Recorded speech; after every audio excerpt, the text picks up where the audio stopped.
తెలంగాణ రాజకీయాల్లో ఇప్పుడు ఇంద్రమ్మ ఇళ్లు హాట్ టాపిక్ గా మారాయి.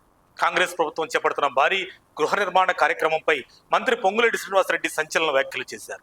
బీఆర్ఎస్ హయాంలో కట్టిన ఇళ్ల కంటే వచ్చే 2.5 ఏళ్లలో కాంగ్రెస్ ప్రభుత్వం ఎక్కువ ఇళ్లు నిర్మించకపోతే తాను వచ్చే అసెంబ్లీ ఎన్నికల్లో పోటీ చేయనని సవాల్ విసిరారు. అదే సమయంలో కాంగ్రెస్ ప్రభుత్వం లక్ష్యాన్ని సాధిస్తే కేటీఆర్ కూడా ఎన్నికల్లో పోటీ చేయకుండా ఉంటారా అంటూ నేరుగా ఛాలెంజ్ చేశారు.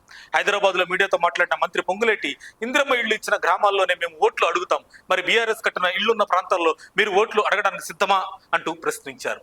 ఇళ్ల పేరుతో రాజకీయ డ్రామాలు చేస్తున్నారని ప్రతిపక్షాలపై విమర్శలు గుప్పించారు.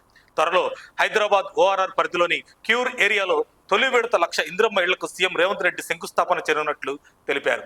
తర్వాత మరో విడతలో పట్టణ పేదలకు మరో 1,00,000 ఇళ్లు మంజూరు చేస్తామని వెల్లడించారు. ప్రతి నియోజకవర్గాన్ని యూనిట్ గా తీసుకుని భారీ స్థాయిలో ఇళ్ల నిర్మాణం చేపడుతున్నామని ఇప్పటికే రాష్ట్ర కేబినెట్ ఆమోదం తెలిపిందని చెప్పారు. ఇప్పటికే 24 అసెంబ్లీ నియోజకవర్గాల్లో స్థలాల పరిశీలన ప్రారంభమైందని, కేవలం 12 రోజుల్లోనే 40 వరకు స్థలాలను గుర్తించామని తెలిపారు. 1000 గజాల నుంచి 25 ఎకరాల వరకు ఉన్న ప్రభుత్వ భూముల్లో పేదల కోసం గౌరవప్రదమైన ఇళ్లు నిర్మిస్తామని స్పష్టం చేశారు. ఈ ఇళ్లను మహిళల పేరుతో రిజిస్ట్రేషన్ చేసి ఇవ్వనున్నట్లు మంత్రి వెల్లడించారు. లబ్ధిదారులపై ₹1 భారం కూడా ఉండదని హామీ ఇచ్చారు. ప్రభుత్వ భూములను పేదల గృహ నిర్మాణం కోసం వినియోగిస్తామని చెప్పారు. అలాగే గత బీఆర్ఎస్ ప్రభుత్వం పేదలకు తీవ్ర అన్యాయం చేసిందని విమర్శించారు.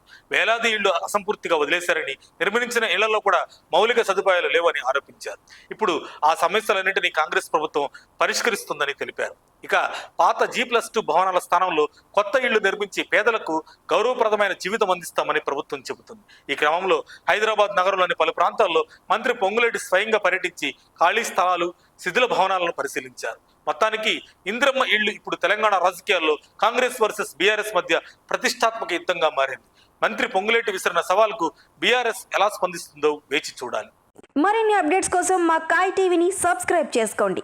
మా వీడియో కనుక మీకు నచ్చినట్లయితే లైక్ చేయండి, షేర్ చేయండి. మీ విలువైన అభిప్రాయాలను కామెంట్ బాక్స్లో తెలియజేయండి.